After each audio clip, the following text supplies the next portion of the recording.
Ola, que tal? Sede benvidas unha semana máis ao Fallado. Hoxe, eu son Iria, claro, que me olvidaba de presentarme. Eu son Iria e ao meu lado teño a unha rapaza que aínda non se estreou diante das cámaras deste podcast. Seguro que non se atura sin falar, así que xa lle dou paso. Que tal estás, Laura? Pois encantadísima, Iria, de por fin cumplir esta dupla galáctica que facemos os de Fonsagrada e os de Santa Comba. Os mellores lugares de Galicia, de Santiago. Xa estamos dando pistas, Iria, cuidado. Sí, cuidado, pero non facer spoilers. Tú como estás, contame? Ganas de que tuver aquí e non detrás das cámaras?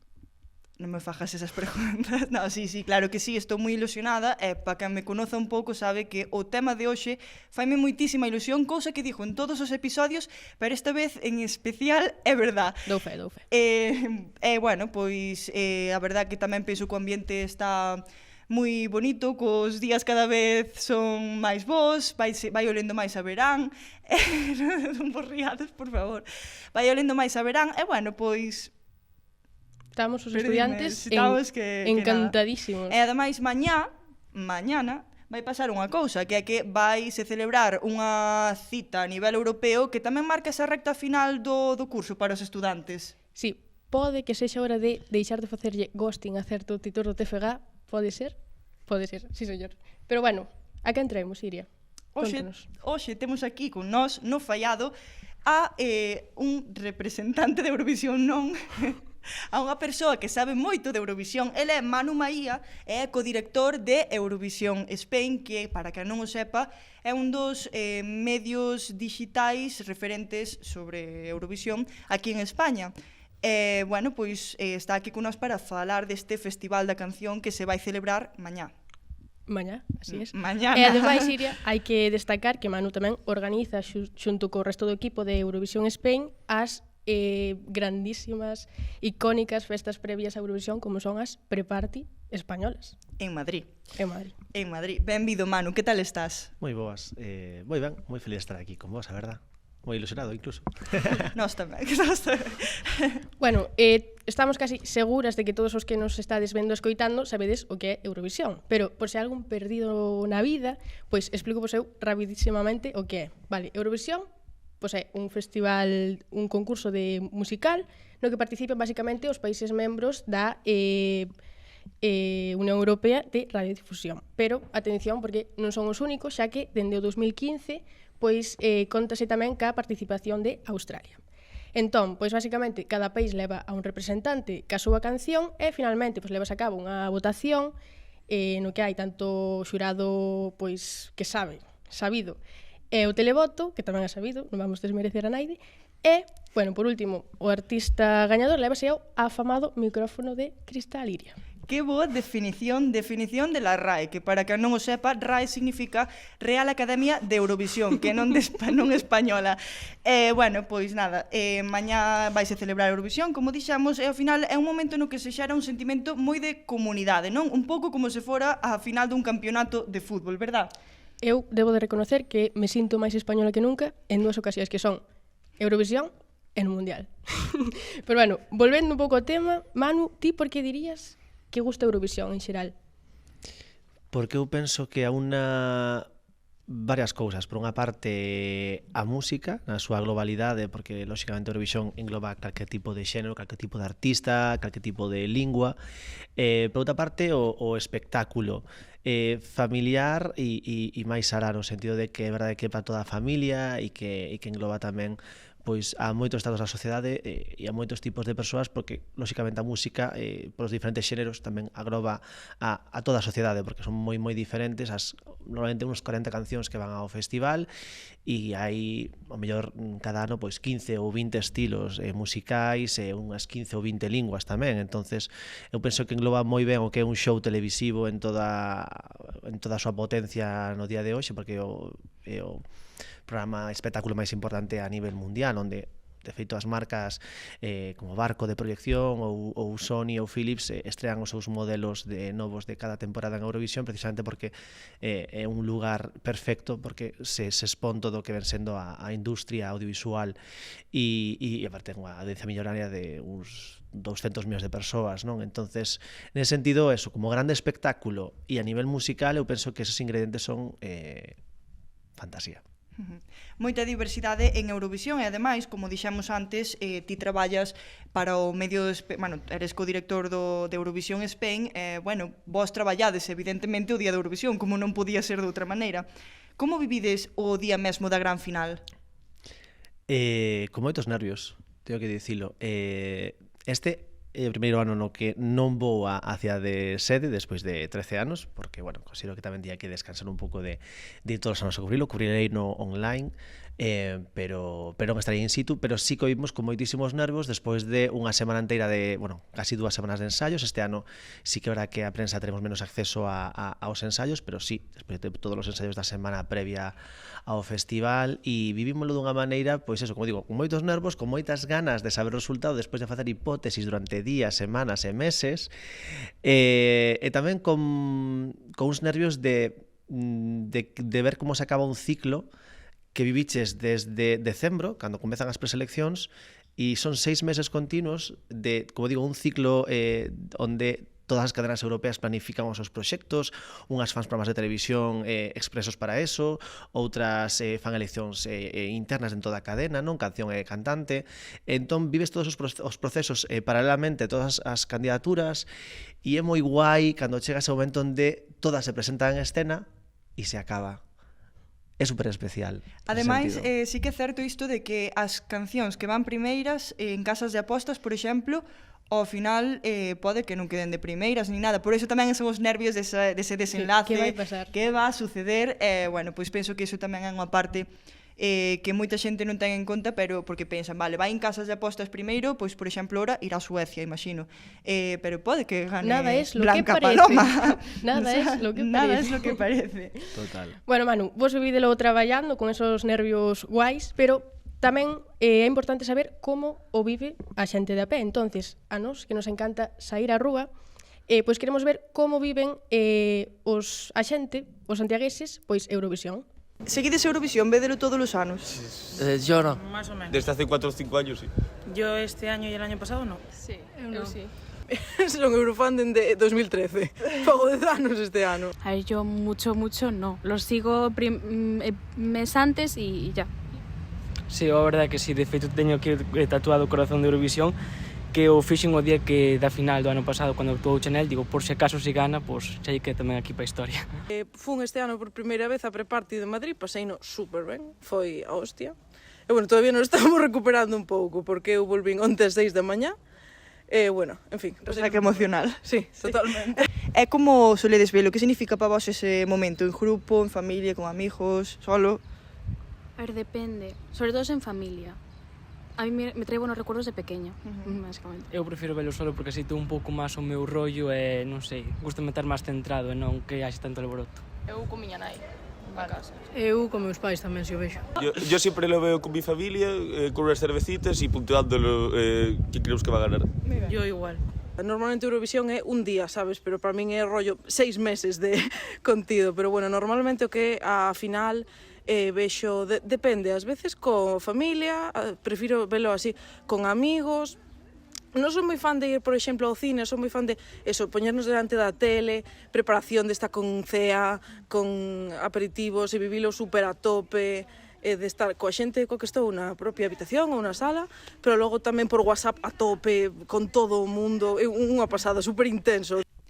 Bueno, quero dicir que eu xa lle preguntei a esta rapaza que falou ahora de última se quería ser miña amiga, porque a min tamén me gustaría celebrar así Eurovisión. Tremendo trote leva a chavala, que chegou onte aínda da pre-party. leva casi un mes, Casi un mes de festa. Bueno, como se pode ver, hai opinións moi diversas. A ti gustaría che destacar así algo deste vídeo? Estás así en desacordo, en acordo? Estou fascinado. Pero porque... A ver, eu son dunha generación xusto anterior á vosa e nos vivíamos Eurovisión casi en solitario, é dicir, tiñamos foros porque daquela non había smartphones e eran foros, pois bueno, facías comentarios e tal, pero non era a relación tan cercana ahora onde falas cos colegas por WhatsApp, polos grupos e tal, ou facemos directos na nosa web ou outra xente fai directos en YouTube, etcétera, etcétera, non? E o vivíamos un pouco como éramos os bichos raros. Entonces, ver agora tanta xente nova falando de Eurovisión, vivindo desa maneira, emocioname casi, porque eu non tiven esa oportunidade. Xa. Xa está. Daquela sentíades xa este sentimento de comunidade, así entre, bueno, entre os teus amigos incluso? Ahora sí, lóxicamente, a partir, como digo, dos foros e demais, non falo tampouco de moi lonxe, 2006, 7, 8, por aí, empezaba a ser, non a existir a partir de esos foros, e despois, cando empezas a quedar coa xente, íamos a preselecciones, a esas maravillosas preselecciones de televisión española que eran malísimas, que probablemente eran dos peores programas producidos da cadena en todo o ano, e non exagero, facíase programas moito mellor en la 2 ou unas comarcais, non, de RTV, e a partir de aí se queres contacto coa xente e empezamos pues, por Messenger e daquela e tal, e agora sí que se o vive máis a esa comunidade, pues, por exemplo, en citas como a Preparty, non, onde realmente xuntamos aí 2000 persoas que van exclusivamente a ver eso, e ves un ambiente que non porque a organice eu cos meus colegas, amigos e demais, pero é un ambiente tan bonito e tan emocionante que, pois eso, que sí que o vives en comunidade e dunha maneira arrolladora e nun ambiente que realmente é difícil de explicar e de comprender porque é difícil que sexa algo tan un evento tan específico como a este, onde nun tipo de artista, xa non digo música, porque é super variada, é super diversa, escoitamos rock como escoitamos pop, como escoitamos, non sei, cantautores, claro, eso que mola, a diversidade. Penso que un ambiente super concreto e tampouco sería como describilo a nivel evento, penso que non ten comparación. E como digo, é onde o máis o percibo agora porque temos a oportunidade de ir a pre-parties, non só a nosa, senón ao resto de Europa, as pre-parties e vivilo en comunidade dunha maneira moi bonita e moi intensa, porque, bueno, son conceptos moi longos, no noso caso 3 horas e media, 4 de escaleta e despois unha festa de outras 3-4 horas, entonces claro, é un pasote. E en Eurovisión tamén se vive, pero de outra maneira, porque xa coleva o que ven sendo pois a viaxe, xente tamén dalito lugar que vai a vivilo non só no estadio, senón tamén nas pantallas que se poñen na cidade onde se fai o festival. E esta tamén é moi super especial, Mas é que eu non o vivo tanto, porque ao final o vives un pouco recluído nesa burbulla de xornalista, entón non o podo describir tanto, pero a xente o vive tamén igual de ben ou mellor que nunha pre-party, porque precisamente é un ambiente de comunidade super chulo. Pois, evidentemente, todo o que rodea a Eurovisión é enorme, eso é indiscutible. Guste ou non, este festival está claro que ten moita historia. É que nos deixou momentos tan icónicos como o que temos hoxe con nós no marco, que vedes ali, que é Damiano David de Maneskin, pois celebrando a súa vitoria en Eurovisión 2021, que é das mellores edicións da historia. Nada, pois quixemos facer aquí as rapazas do Fallado unha recompilación de actuacións icónicas ao largo da historia e ver que vos parece. Todo en la vida es como una canción. La, la, la, la, la, la. I was defeated, you won the war.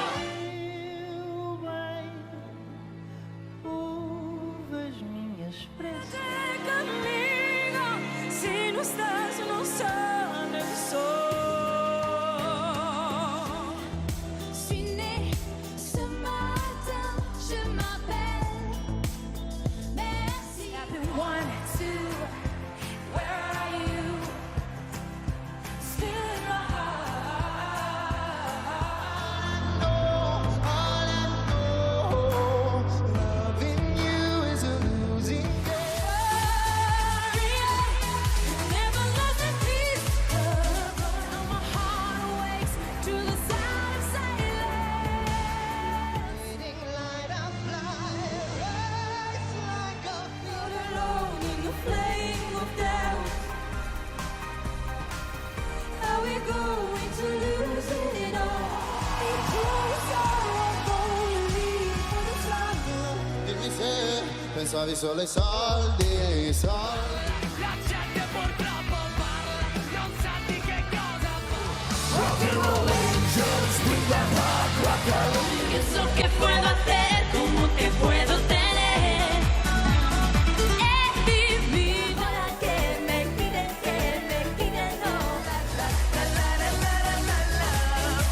Yeah, yeah. Fuego. Fuego, love, love, love, love.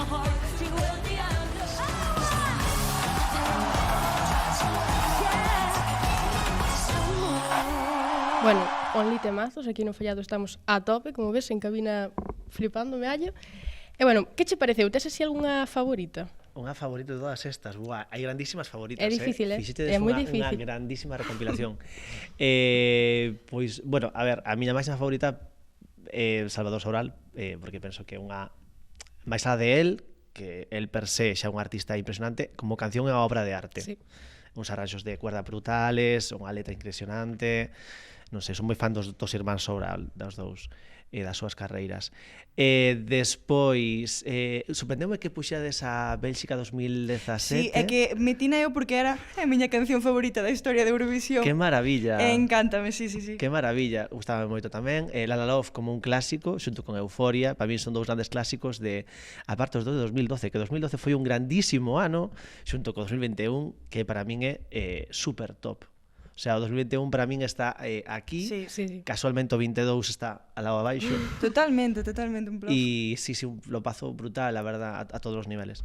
Y sí, 2021 é que ten aí un, vamos, o sea, é que eu lembro que tiña unha playlist, penso que dos festivais que máis cancións a tempo ten, e eu creo que tiña unha playlist de 21 canciones de 41, creo que eran 40, e era unha pasada, porque, o sea, estaba no traballo dándolo todísimo, traballando, porque, claro, 21 canciones dese mesmo ano a tempo, super divertidas, moi diferentes entre elas, non sei, foi un gran ano. Entón, si destacaría a dos 21, todas as do 21, e esas a de Salvador, e de 2017 de Bélxica tamén, por exemplo.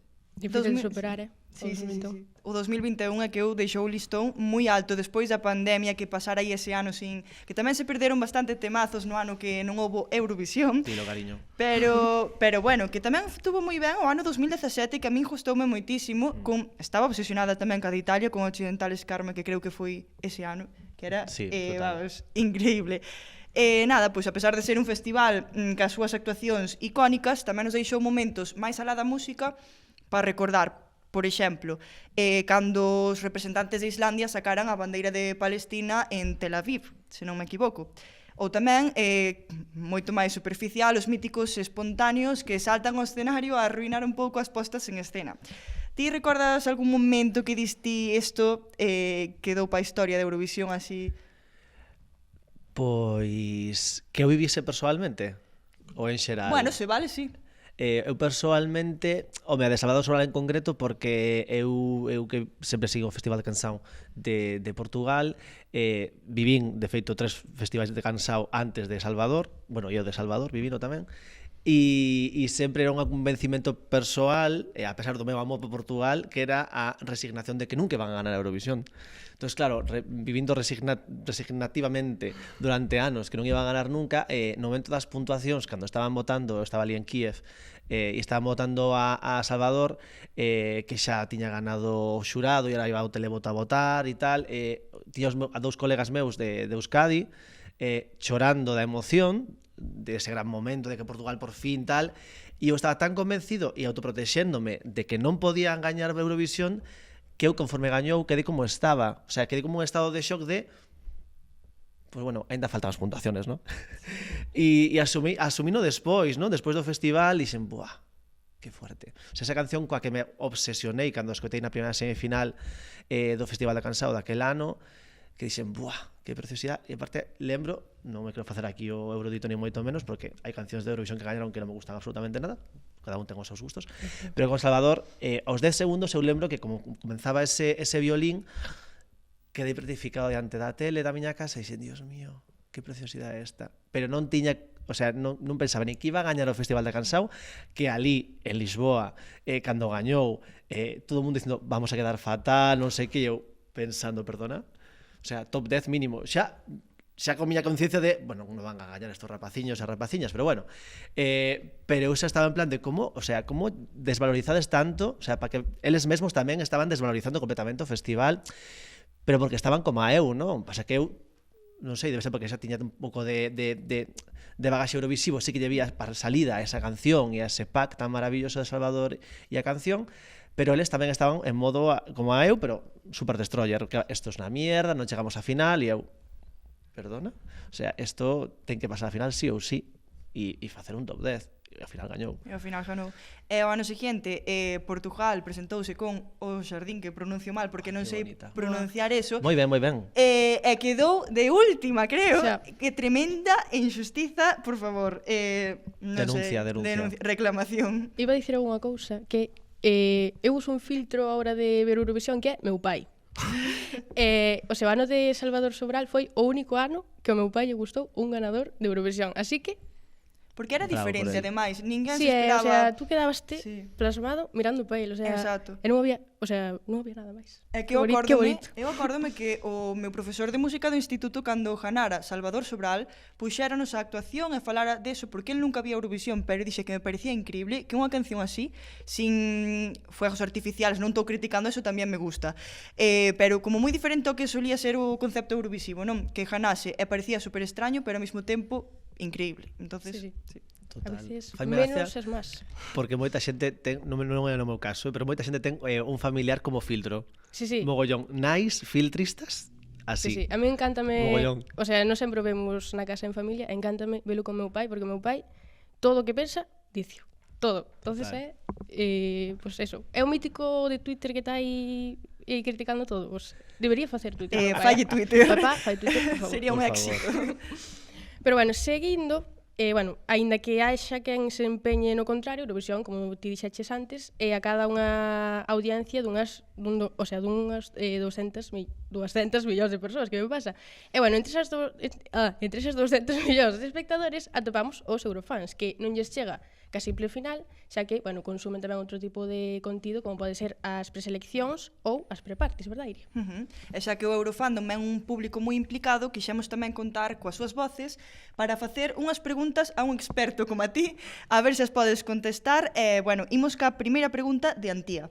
Hola, son Antía, estudiante de cuarto de Comunicación Audiovisual e tamén super eurofan, por iso fago TFG sobre iso.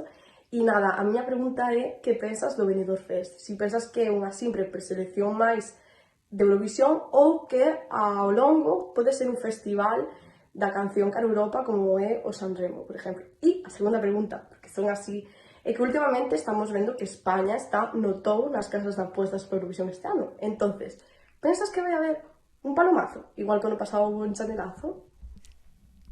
Palomazo, encantoume esa Sí, Palomazo, sí. que non palmazo, Queda que o pa sempre. entendera mal eu dese principio. Pero bueno, sí, sí. Pois a ver, acerca da primeira pregunta, é unha pregunta que debería responder Televisión Española, porque un programa de televisión é o que quere a cadena que o produce, e neste caso son eles os que teñen que elixir que tipo de programa queren facer. O ano pasado parecía que querían unha cousa, e agora parece que queren outra. É dicir, no primeiro ano parecía que querían facer un programa de música aberto a toda a industria, onde se mostrase pois, a diversidade das diversas industrias, porque por fin se abriu as industrias que sempre foron deixadas de lado, que eran a galega, a de Euskadi e a de fala catalana, e as alternativas tamén, que tampouco nunca formaron parte do circuito interno de Televisión Española para Eurovisión. E este ano como que vimos que xa iba polo ramo, foi como Chanel xa era un produto no bo e no mal sentido prefabricado, como que xa foron un pouco máis neses derroteiros de cara a este ano, e xa non parece tanto un festival tan aberto a nivel diversidade, e eu vino un pouco máis centrado en espectáculo e en facer un bo resultado en Eurovisión, e non pensado tanto como Sanremo, que é un escaparate boísimo da música e da industria italiana. Entón, depende un pouco máis deles. Eu persoalmente o faría máis como primeiro ano no sentido de facelo aberto a diversidade das industrias musicais que hai en España, que penso que como motor como ente fundacional público que ten que cumplir legislativamente esos preceptos, e por tanto considero que sí que ten que tirar por aí, porque ten que ser un motor tamén da música, un motor audiovisual e da música neste caso como programa musical que é, e deixarse un pouco de ser efectista e conseguir un bo posto en Eurovisión, porque sí, porque penso que a nivel social ten máis valor quedar no top 10 ou no top 12 ou no 18 un ano dado, cunha moi boa preselección, que quedar no 6, no 12, perdón, no 6, no 3, no 2 todos os anos, pero non representar a industria musical e non arrastrar consigo a todo o público, que eu penso que é super esencial que o público se senta representado por ese programa de televisión, como pasou no 2022. Unha cousa, unha pregunta que se me veu agora a cabeza, que é que hai xente que di o tema de Castanxugueiras, que, ao final foi un revuelo enorme, que din, porque sí que saiu pa diante a canción de Blanca Paloma, que é, toques flamencos electrónicos, e non unha canción das Castanxugueiras que ao final representaba como máis a cultura unha cultura folk galega, ou como si, non? Sí. Ben dito, é que non sei, truncouse a cabeza. Pero sí, que opinas con respecto a estas opinións? Pois un pouco a colación do que dicía, os 2 anos son un pouco diferentes. Tanto o equipo interno de traballo, que por aí van un pouco as cousas de por que un xurado é diferente un ano que outro. Este ano era un xurado bastante máis independente, diverso, tanto de procedencia de países como procedencia de eido de traballo, non? E no ano anterior, pois había xente un pouco cercana a parte do equipo de traballo e despois había un par de persoas máis independentes que foron as que apuntaron mellor a Castanxugueiras en canto ás puntuacións do xurado, non? E é un pouco ves aí a diferencia de por que un ano sí e outro non. Pois nese 50% que xurado, porque o punto de vista de RTV deste ano, en canto polo menos a ese sentido xurado era máis independente que o ano anterior. Así como resumo pulcro. Perfecto. Esperas ti o palomazo? Eu non abaixo do top 3. Eu tampouco. Xa veremos mañá a ver Xunto que pasa. con Karija, de Finlandia, e Lorin, de Suecia. Moi ben, pois vamos á seguinte pregunta de Samu. Hola, eu son Samuel Blanco e a miña pregunta é se ti crees que agora que España ten o Benidorm Fest, crees que saldrá da súa mala racha que tivo en Eurovisión todos estes últimos anos? É fácil sair da mala racha porque é simplemente facer un pouco un traballo profesional no sentido de Eurovisión. Durante moitísimos anos se fixo un traballo moi pobre, pero cando digo moi pobre é moi pobre. Aínda hoxe hai moito que mellorar, porque o que ves cosas internamente que dis, isto se pode mellorar, máis alá do meu punto de vista como xornalista ou como persoa que traballou en tele, pero se traballa moitísimo mellor que antes, porque antes, non había ningún tipo de coordinación, facíanse entregas ás televisións organizadoras mal e tarde, ou se facían sen planificar, e, por tanto, a nivel artístico, a nivel escenográfico non se traballaba nada porque non se permitía siquiera. Non querían invertir diñeiro e, por tanto, vetaban as artistas e bandas que iban a Eurovisión que fixeran determinadas cousas. O sea, realmente era un traballo nada profesional. E agora fanse un traballo bastante profesional, aínda con melloras, non? Entonces, nese sentido, eu penso que se TV sigue por esos derroteros, sí que se vai facer unha nova trayectoria, que parece que xa comezou con Chanel, onde realmente se faga un traballo solvente, profesional, onde todas as vertentes que están implicadas, como son musical, no sentido das cancións que hai na preselección, que teñen un mínimo de calidade, como os artistas que se presentan, como a escenografía e o desarrollo artístico que se permite ao artista e ao seu equipo se desenvolva debidamente, entón, se vai cumplindo esos requisitos que penso que son os básicos, pois se pode ter unha trayectoria boa, claro que sí. Pois esperemos que sí. Imos encamiñados, eu creo. Exacto. Ahora a seguinte pregunta é de Dani Cons. Hola, que tal? Eu son Dani e como Eurofan toda a vida e casi xornalista, a verdade é que teño moitísimas preguntas, pero entrando en temas máis recentes, quería saber a túa opinión como un dos organizadores da Pre-Party, con todo o traballo que leva iso, como tomades as declaracións que fixo a representante de Suecia, Lorin, comentando que o son da sala que non era do todo bo, cando ela levou os propios técnicos, algo que tampouco entendo. Quería saber, comentaros un pouco disto, a verdade, porque non ocorre noutras pre-parties nin con outros representantes. Por lo tanto, pois, quería saber a túa opinión, como tomades, como a crítica constructiva, e como foi eso de que outros técnicos se encargarase da vosa pre-party. Moitas grazas. Pois sí, esa polémica deu bastante internamente no equipo porque, Lorin tivo moitísimo, como dicilo, todo a favor da nosa parte, non? Tivo incluso certas licencias que lle permitimos como gañadora da Eurovisión, eso sí que tratamos a todos os representantes por igual, pero é certo que a xente que xa ven pues con certo, pues eso, repercusión propia, neste caso como gañadora da Eurovisión, pues tiñamos que tratar un pouco máis de cariño no sentido de coidala, non? Que se sentira como gañadora, pues que formaba parte da pre-party. E doeu moito porque se traballa moitísimo de maneira moi profesional cos técnicos neste caso de Son da Riviera, que é a sala de concertos de Madrid onde máis concertos se fai ao longo do ano, e concertos de primeirísimo nivel. Entonces, claro, non son uns técnicos de son calquera. Sí que é certo, por suposto, que tivemos 54 artistas en 2 días e facer os soundchecks de 54 artistas non permite facer un son perfecto para todo o mundo. É verdade que a meirandísima parte deles teñen un bo son, e pode haber casos onde non en directo haxa algún problema e non se poda ter un retorno non in ear, por exemplo, decente, o que sea, que soe pasar sempre que algún artista do festival da pre-party, non? Neste caso, Lorín non tivo ese problema, estaba un pouco botando un capote, porque esta é unha entrevista, comentaba este rapaz, unha entrevista que se fixo na televisión pública neerlandesa, porque falaban, levantouse moita polvareda nese país, porque os artistas que van por Países Baixos ao festival non tiveron un bo directo, tanto na nosa festa como na de Ámsterdam, que foi o día seguinte a declaración de Lorín, non? E ela como intentaba xustificar onde un capote aos colegas, aos compañeros, bueno, a mellor é que a nivel técnico non estaba moi ben a pre-party e tal. Claro, o escoitalo a xente do equipo e a xente que estivo nos concertos lle pareceu un pouco raro, porque a meirande parte da xente se escoitaba ben. É verdad que non todo o mundo se pode escoitar ben, pero nunca nos vai pasar porque non temos o tempo físico para facelo dunha maneira. Por suposto, todos os anos intentaremos mellorar, pero é que é super complicado a nivel logístico, a nivel técnico, que saia todo super ben. Pero claro, intentou justificalo. Pero o problema é que justificou uno de maneira que botaba un pouco de merda cara a pre-party ese, que a nosa. E despois esa mesma noite, o día seguinte, que foi a pre-party de Ámsterdam, os rapaces ainda cantaron peor que na nosa. Que na nosa non cantaron tan mal, pero ali levantouse moitísima polvareda, os medios foron super cruéis cos dous rapaces, con Mía e con Dion.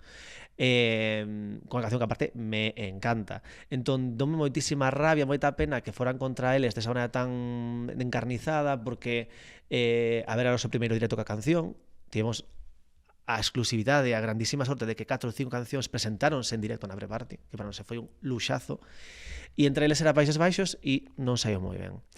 Pero, bueno, máis nada que nos dolera esta declaración de Lorín, pois, bueno, que vou dicir? Eu defendo o meu equipo, o grandísimo traballo que fan, e tamén os técnicos da Riviera, porque ao final os que organizamos non estamos ali na mesa de son. E ela empezou que se escoitou ben, non tivo ningún problema, eu vina bastante ben desenvolta ali. Eu penso que botou o seu capote e sí que tivo o seu técnico, porque demos esa oportunidade tamén a rapaza de Reino Unido, o May Muller, tivo o seu técnico ali, porque, bueno, hai quen quixo traelo e nos, dentro das capacidades que temos de espazo e de xente ali na Riviera, pues permitimos ese tipo de cuestións. Non é habitual, porque tamén conleva un gasto para nós e para eles traer unha persoa extra, pero, bueno, que nese sentido, pues, bueno, non houve ningún problema e nos permitimos, igual que permitimos con Reino Unido, quero dicir que non foi só con Lorín. Pasa que este tipo de cosas internas non o comentamos, non? Porque ao final, ata que pasa isto, que ao final tens que dicir por Twitter, mira, rapaciña, e de feito Lorín tamén fixo unha cousa, ese técnico de son que lazou as pistas ao revés. De feito, vamos rematar con Tatú e rematamos con Euforia, porque eles lanzaron a canción ao revés. De primeiro cantou Tatú e despois cantou Euforia. Que pasou? Que Jai Pajeo, que é o noso director escénico, lanzou as luces da outra canción e eu saltei os visuales da outra canción. O sea, que a nivel técnico, si ela estivo disgustada nese sentido, que lógicamente se corrixiu os 15-20 segundos entre Javi e máis eu, cada un na seu departamento, pero foi tamén porque eles cambiaron a orde das cancións de maneira unilateral, sin avisar a ninguén. O sea, os regidores empezaron a gritar, pero cambiou a orde das cancións tal. E eu, sí, que estou aquí vendo como podemos lanzar ahora outro visual, Javi cagándose en Chenoa, o sea, todo un cuadro de comedor que se duda venderíamos en Cash Converters. Non me quería ver nun así. Lamentábame mal, a verdade. Non me quería ver nun así, pero sí, a verdade tamén xa che íbamos preguntar nós, se non fora porque xa o preguntara Dani, porque ao final fui bastante sonado e a min apareciume meu algoritmo de TikTok Eurovisivo. A min Apareciume esas cousas, pero bueno, sí. Entón, damoslle paso á última pregunta do noso compañeiro Iago. Hola, non sabía moi ben que preguntarche, decidinme por saber cal sería o teu Eurodrama favorito. Bueno, váleme tanto español como a nivel internacional. Como le gusta un buen salseo. Este chico tuvo nominado a máis dramático da Facom. Con isto lo digo todo. Merecido. Tiña que facer entón claro. Sí, tiña que quitar o drama na pregunta. Buah, pois é que hai moitísimos con televisión española ao longo da historia, moitísimos, e que viramos en primeira persoa agora que estamos un pouco metidos un pouco no embolado Capre Party tamén. É que hai moitísimos.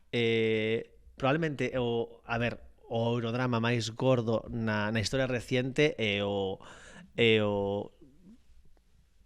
presunto tongo do equipo de Chanel, o equipo, non ela, o equipo de Chanel e en todo caso Televisión Española para gañar o Benidorm Fest ano pasado, presunto, como jamón en portugués. Pero idiomas, querida. Idiomas, cariño.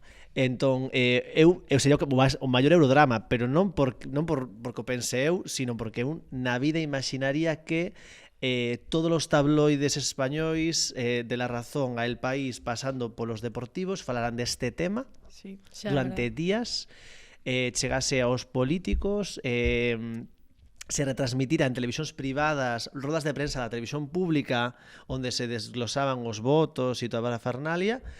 Entón, en ese sentido, pareceume un dos Eurodramas máis grandes, xunto con Rodolfo Chiquilicuatre en 2008, que tivo unha repercusión parecida e que tamén presuntamente chegou aí, pois... Presuntamente. Con un beneplácito de Televisión Española, porque o seu presidente daquel momento era un ex directivo del Terrat. O de Chanel agora xa pasou un pouco de moda todo este revuelo, pero sí que é verdad que eu vivirou tamén moi... Flipante. Eu dérame tanta rabia, pero despois evidentemente pasan os días, daste cuenta, tía, esta chica pobre que le están echando hate sin parar. Esta chica vale. Esta chica, quero dicir que ao final ela esforzouse dun espectáculo enorme. Calounos a boca, verdad? Exactamente. Eu teño que dicir que no momento sí estaba por Tanxugueiras e tal, e cando gañou Chanel eu non contaba con iso antes do Benidorm Fest. Pero bueno, Dark Horse. Okay. Sí, totalmente. É o que hai. Pero bueno, está claro que hai moita xente que ama Eurovisión, pero tamén é un certamen que recibe moitísimas críticas. E un dos argumentos que se suele usar é o de é todo política. Ti, como unha persoa que sabe do tema, que podes dicir con respecto a isto? Todo é política. Esa é a miña resposta. Ahora, se falamos de política no sentido máis gubernamental e no sentido máis de liña política de partidos e demais, a vexo máis lonxe. Sí que é certo que obviamente a música e as letras das cancións, salvo que sexan moi blandas, no sentido de que moi blancas, mellor dito, non? Que non teñen un tipo de reivindicación algunha, todas cando ten algún tipo de reivindicación, por moi pequena que sea, eso é política. Pode ser política en moitos sentidos. O ano pasado a cantante serbia Constracta, que foi este ano tamén a Pre-Party, tiña unha canción política, porque estaba reivindicando cunha performance que o sector de artistas en Serbia non tiña seguridade social, non tiña dereito á seguridade social. Entón, a partir dunha performance, dunha canción que falaba de lavar as mans a partir, lóxicamente, da época COVID, non? De coidarse, estaba criticando que están fora do sistema nacional de saúde en Serbia os artistas. E esa é unha canción política, pero ninguén a tratou como política. Por qué? Pois porque non ten a polémica de que fale de guerra, ou porque non fala de algún colectivo, ou porque non fala de calquer outro tema que sí consideren política. Esa canción era política e non a consideran política. Por qué? Porque a política son moitísimas outras cousas, non só que Israel mande por 26ª vez unha canción sobre a paz. A ver. A ver. Sabes? Pero tamén penso que a xente considera cando veo, bueno, xente o mellor que non sabe moito do festival ou ve unha vez ao ano, solo eso, a gran final, que considera que xa está todo pactado, os puntos e todo.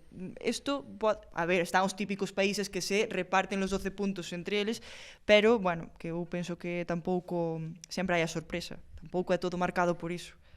Bueno, tamén polo que dicías tú que non sempre é política, creo que este ano, se non me equivoco, tamén unha chica, non recordo o país, preséntase cunha canción que como que reivindica o papel da muller na música.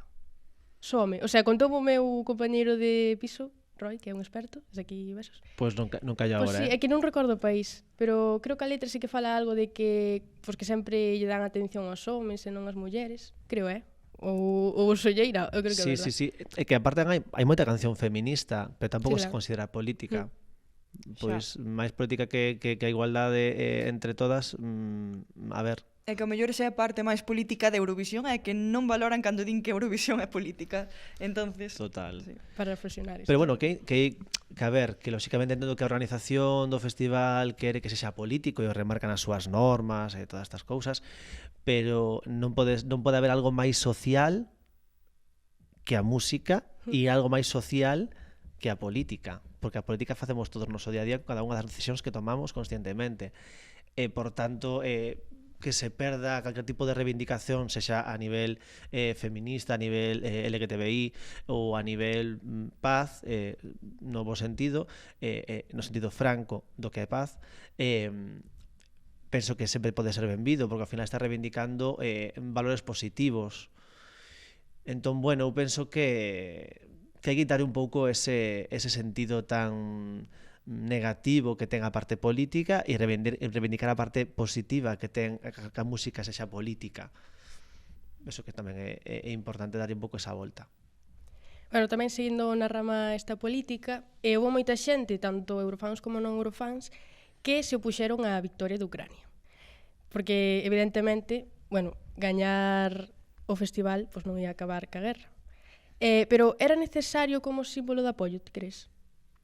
Era necesario, que boa pregunta. Pois non sei se é necesario porque eu non estar en Ucrania, non sufrilo e non sufrir unha guerra, e espero que nunca tiñamos que sufrir neste país, toquemos. Pero non sei ata que punto realmente serviu de algo. Eu penso que tamén reflicte un pouco o sentir social naquel momento, e sen desmerecer a canción, que penso que sí que era unha boa canción, aunque considero que non tiña que ter gañado, pero vamos, que tampouco consideraba que tiña que ter gañado Måneskin. Entonces, claro, Picareful, non? Tranquila, Iria. Claro, cada un a nivel subjetivo ten os seus gustos. Eu xa levo uns anos que non me gustan as cancións, o sea, non me gustan as cancións. Non as considero as cancións gañadoras, pero porque a mí non me enchen tanto como gañadora, non? Tampouco a de Duncan Lawrence a considero unha canción como con un peso de ganadora, sabes? Porque para min cando unha canción é gañadora é unha canción, non sei, que ten un valor engadido que claro, a cada un nos parece unha cousa. A min, pois bueno, pois hai cancións que sí, outras que non me enche tanto ollo. Neste caso, pois a de Ucrania penso que sí que era unha boa canción, a verdade, a mellor de top 10, pero para gañar considero que un ano onde non houvesen esas circunstancias sociais pode que non gañara, pero é algo que nunca saberemos. Entón, por unha parte, eu podo dar a miña opinión e dicirvos aquí ahora mismo que para mí non era gañadora, pero tamén teria ganado para min Italia no 2021. Entonces, que valor ten a miña opinión? Pois, bueno, pues como a de calquera. Eu penso simplemente que era unha canción que era boa e que a xente votou que gañase. Non sabemos as circunstancias de cada unha das milleres de persoas que votaron esa noite. Entonces, I don't know. É difícil. Very difficult, todo isto. A verdade é que sí, é un tema moi grave, pero bueno, ahora imos pasar a unha cuestión, a unha crítica máis superficial, que é o que se adoita dicir de que en Eurovisión non evolucionan, como que a música sigue sendo a mesma que hai 10 anos, por exemplo. Ou hasta o levan ao ámbito dos estilismos e todo iso. Ti que opinas nesta, bueno, con respecto a isto? Pois é curioso porque para min ten evolucionado moito, pero porque as músicas son producidas no 2023 ou 2022 dunha maneira que non se producían en 2010, non só polas tendencias musicais ou de composición ou de arranxos ou de son, senón porque tamén hai outros equipos nos estudios de grabación, hai outros modelos de instrumentos, outros modelos de sintetizadores e de outras movidas que se utilizan a nivel producción que, por lo tanto, o mesmo son non pode ser. E aparte que, bueno, quen o comenta é obviamente xente que non sabe a diversidade que falábamos anteriormente deste festival, non? Onde contamos cancións rock como cancións pop, como cancións folk, como cancións que mesturan 50.000 cousas, no bon sentido, ademais, porque é interesante que haxa híbridos e que haxa cancións que xogan a nivel musical e a nivel producción. A mí me parece super interesante cando pasa iso. Entón a xente, pues, non o ve Eurovisión dunha maneira atenta, ao mellor teno de fondo e vai criticando sobre a marcha, que é moi lícito como espectador dun programa de televisión como quen ve Sálvame, pero bueno, penso que a nivel crítico é pouco consistente e pouco enriquecedor porque non é a realidade. E bueno, unha vez falado de todo isto, centrémonos no importante, volvemos á actualidade porque mañá, Iria, mañana que no pasado mañana ni para el mes que viene, pois terá lugar a actuación da nosa queridísima Blanca Paloma, que é a representante de España en Eurovisión 2023. E bueno, quixemos coñecer un pouco máis sobre o que opina a xente pois da nosa canción e a ella. Bueno, volvemos a ir a rúa. Que opinades sobre a canción deste ano? Escuitáchedela? Yo tampoco, la verdad que... Unha merda. Yo non la he escuchado. Sí, moi repetitiva. Sí, a mí tamén. A mí me gusta moito, de feito, a posta en escena e o que están facendo me parece que vai ser unha cousa espectacular. Me parece buena porque llevamos algo súper diferente y sobre todo comparado con el año pasado y además parece que está gustando, o sea que genial. Sobre todo, eu creo que tamén que vai quedar super ben, o sea, en comparación con outros anos. Se tiveras que dicir un puesto, cal crees que quedaremos? Eu, top 5, espero que sí. De últimos ou de penúltimos, como menos el año pasado, como siempre. 20 o así. Por aí, máis ou menos. Igual a victoria está un pouco máis difícil, pero un top 3 fijo que sí. É bastante habitual isto de que a xente que dio de imos quedar de últimos, di un pouco con ton de burla. Pode ser que a mala racha de España nos anos anteriores a Chanel, pre-Chanel, antes de Chanel, a punto C, que convertise a Eurovisión nalgo un pouco ridículo para esa xente aquí en España? Sí, en xeral, sí. Sí, aparte eu que, bueno, que vivo dunha maneira moi cercana, cando a xente sabe que escribo sobre Eurovisión ou que vou todos os anos e tal, pues sempre hai ese tipo de... Bueno, e quedaremos este año tamén mal en Eurovisión, non? Pois dependerá, non, de moitas circunstancias, entre outras cousas do resto de cancións que se presenten, non só da nosa, porque ao final se o nivel é baixo, pois o mellor a nosa pode quedar mellor, aínda que noutro ano, pois o mellor podría quedar. De feito, sempre falo de, sen desmerecer, insisto, o traballo de Chanel no 2021, suerte, porque era un ano moi jodido. No 20 tiña todo ao seu favor, e así foi, que quedou terceira. Entón, sobre Blanca Paloma, é certo que a nivel xeral, a sociedade en xeral en España é unha canción que probablemente só guste na mitade sur da península, non?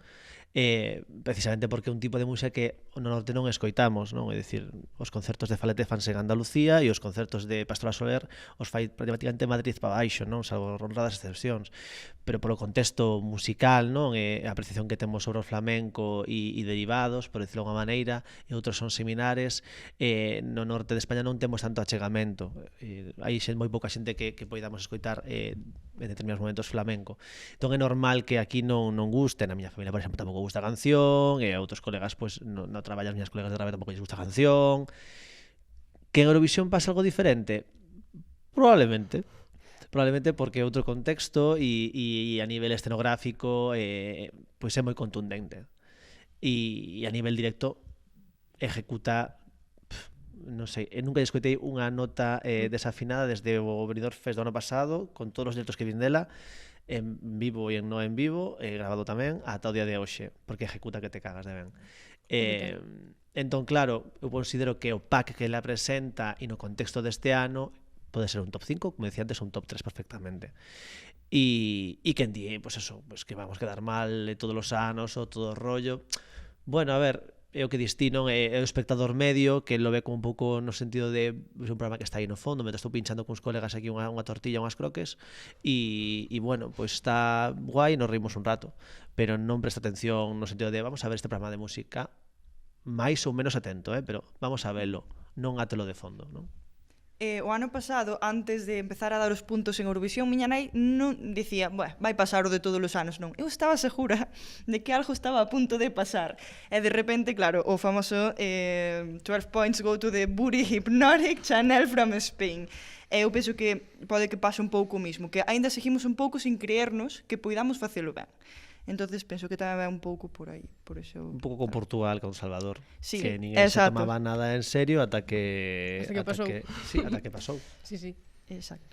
E bueno, está claro que tanto o Benidorm Fest como os cambios pois en RTV pois supuxeron un antes e un despois. Bueno, non hai máis que ver o chanelazo e ese terceiro posto que ninguén esperaba. Para o episodio de hoxe contamos cunha persoa que forma parte da historia de Eurovisión, a que fora candidata de España en 2011. Lucía Pérez concediunos unha entrevista que subiremos ás nosas redes sociais ao completo cando xa vos imos avisando por Instagram, por donde sea, por TikTok, pois subiremosla dali. E unha das cousas das que falamos foi precisamente do cambio que dou Radio Televisión Española duns anos para aquí, con todos os cambios na delegación e todo iso. Entón, creo que vos seguramente como público podedes observar, se facedes unha comparación desas preseleccións a que eu poden vivir ao que se fai agora, hai un cambio abismal. Entón, eu sempre dixen que unha das cousas principais facendo espello a outros países europeos era que facer esas pre-galas, facer sempre o mesmo formato para que os artistas e os autores sepan o que se vai a encontrar. E neste caso ese Benidorm Fest eu creo que é o perfecto, non? É facer ese mini Eurovisión que é o que fan outros países donde todos os anos xa se sabe como se vai a facer, como é moi coidada a produción, non ten nada que ver a esas galas que eu puden vivir. Neso alégrame moito, non? Por suposto ese outro aire, non? Outro aire de facer as cousas ben e facer as cousas o mellor posible sacándolle o máximo rendimento que é iso, que ten moito potencial, estando descubrindo agora, non? Pero sobre todo a forma de expoñelo, non? Que eu que estuve este ano ali en vivo e vin eso, é dicir, vías como un mini Eurovisión que vamos polo bo camiño, non? A ver, la pregunta del año. ¿Por qué aumentou o interese entonces en Eurovisión así tan repentinamente? Pois hubo unha rolda de prensa en xullo de 2021 onde a Amalia de Velasco, que xa non está en Televisión Española, desgraciadamente, presentou o Benidorm Fest xunto con o resto dos políticos da zona, non? O alcalde, o Chimo Puig, presidente da Generalitat de la Comunidade Valenciana, e Amalia fixo unha reivindicación en la viña de ser a directora de marketing de Samsung España. Viña con unha reivindicación de marca e de convencimento total acerca dese proxecto aí hacia a industria musical que convenceu a parte da industria musical. E iso demostrouse 2 ou 3 meses despois coa chegada das cancións que serían Rigoberta Bandini, Tanxugueras, Raiden, Barry Brava, etcétera, etcétera, non? E ese chamamento foi moi efectista e ela embarcou e foi a que creou a marca xunto con Ana María Bordás e o equipo interno que naquele momento estaba en Televisión Española, que había xente de Radio 3, había xente, pois eso, dun perfil moi interesante e moi diverso, que como decía, este ano desgraciadamente non o había, e que conseguiu ese crisol de músicas e de orixes de artistas e de vertentes musicais e de vertentes artísticas moi diversos que tivo a gran sorte de que, bueno, pues, intentando sembrar, recoller 2 candidaturas en concreto que fixon que a sociedade se involucrara, non? Que foi Rigoberta e Tanxugueiras. Daí, despois, a decepción, non? De tan grande que chegou, como dicíamos antes, a todos os medios. Eu penso que foi un pouco ese o punto de partida, non? Que esa rolda de prensa onde se confiou en Amalia e fixou un grandísimo traballo, ela e o resto do equipo que había naquele momento en Televisión Española, e que espero que sigan ahora mimando. Sei que é complicado, ao final é unha televisión pública, e igual que a Televisión de Galicia, hai certos vicios, hai certas amiguismos, hai certas formas de traballar viciadas do funcionariado que fan moito mal a espazos creativos e a programas creativos como este. Entón, bueno, hai que coidalo. Sei que é moi difícil, tal e como están legisladas a forma de traballar en as televisións públicas e de encabezar as televisións públicas sobre todo, porque a veces parece que non conseguimos avanzar en as televisións públicas precisamente por este motivo, non? Porque non se coida o funcionariado, non se lle motiva, e hai, como decía, pues estes ramalazos de amiguismos, corruptelas e demais. Si coidan este produto, pois pode ser un formato que poda vivir dentro de 60 anos. Si non, chegará un momento que a sociedade de idea espalda e 3 edicións despois morrería. Entón, é cuestión de que o coiden. Entón, nós, cando vamos a un pouco ali a cubrilo, intentamos un pouco que tamén sexan conscientes un pouco de eso, de que non todo está feito porque unha rapaza conseguira un terceiro posto e fixera un super espectáculo. Hai que coidalo no día a día, se non pode co ano que ven, o nivel das cancións que deste ano tamén, por suposto, é unha opinión persoal, foi menor que o ano anterior, e pode co seguinte fora ainda peor. Espero que non o sexa porque Blanca Paloma, precisamente, o que comentabas ti antes, bebe máis do que era tan xugueiras, para nada musicalmente, pero si a nivel artístico, porque é unha proposta auténtica. E penso que eso sí que pode axudar a que parte da industria lle empece a apetecer meterse no embolado e empecen a confiar en Televisión Española en un momento de su vida. Pero depende exclusivamente deles, de como coiden o formato. Pois aí quedan esas reflexións pa a Televisión Española. Bueno, pois antes de rematar este episodio vamos facer unhas predicións. Maravilla. Quen crees que vai ganar mañán Eurovisión? Que difícil. Tensión. Tensión. Vou dicir Finlandia. Vou mollar. Sí, porque ademais co éxito que tivo en TikTok e todo, eu penso que no televoto van recoller moito. TikTok, axuda así. É un show aparte brutal, é moi carismático, a canción, como decía en un momento da entrevista, gústame porque é un híbrido de moitos, bebe de moitos xéneros, e iso que mola, non? Que se poda transgredir, que non este todo escoitado. O sea, escoitamos moitísima música e temos a música super a man. Pero cando alguén se traballa se traballa a nivel producción, como esta canción, que é unha fantasía, pois, non sei, como que enche máis, non? E Blanca Paloma, top 3. Eu penso que sí. Eu tamén, veña. Eu Hai tamén, que eu mollo. confiar en Blanca Paloma. Iba a cantala, pero mellor que non canto. E bueno, quen che gustaría ver nos próximos anos representando a España? Buah, que difícil.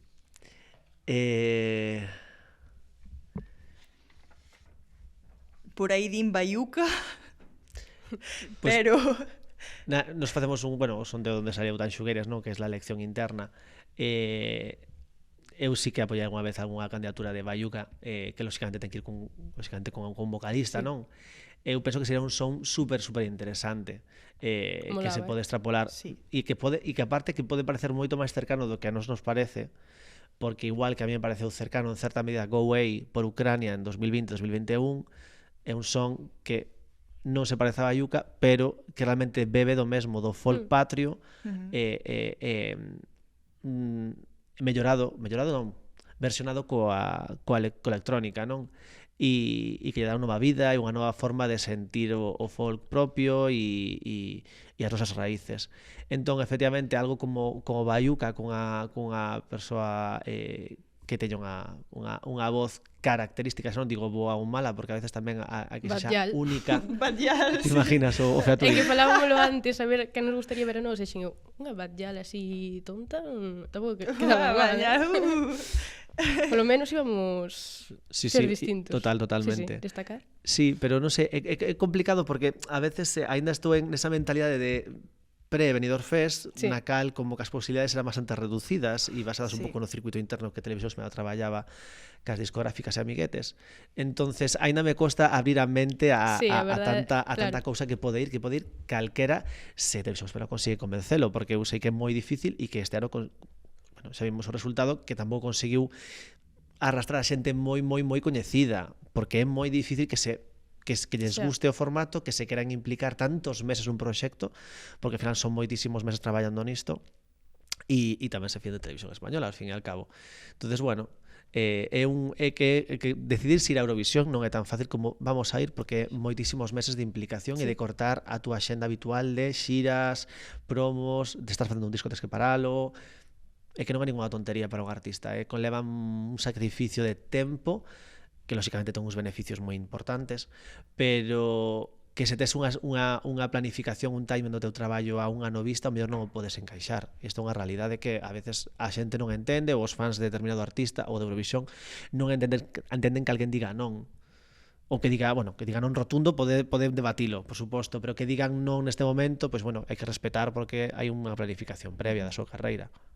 Bueno, pois, como xa nos pasamos bastante de tempo, pois imos ir pechando este episodio cunha conclusión baiuca Eurovisión, con algún vocalista, bueno, pois, sí, imos cerrar con estas predicións. Bueno, moitas gracias, Manu, de verdade, por subir ao fallado. Tes as portas abertas para cando queiras volver. Maravilla. Eu encantadísimo e convidadme cando queirades, que eu encantadísimo da vida. E moitas gracias tamén a vos por vernos unha semana máis. Esperemos que para a próxima que esteamos por aquí poidamos dicir que Eurovisión ven para España para o ano que ven. Igual no, pero bueno, Pero se igual va sí, viendo. pero igual sí. Pero igual sí. E bueno, Nada. acordadevos que seguimos a tope en redes, @falladopodcast en Twitter, aí Dios Twitter. Bueno, podemos crear Twitter, guiño al equipo, TikTok e Instagram. E bueno, hasta aquí, chao. Chao. Chao, chao.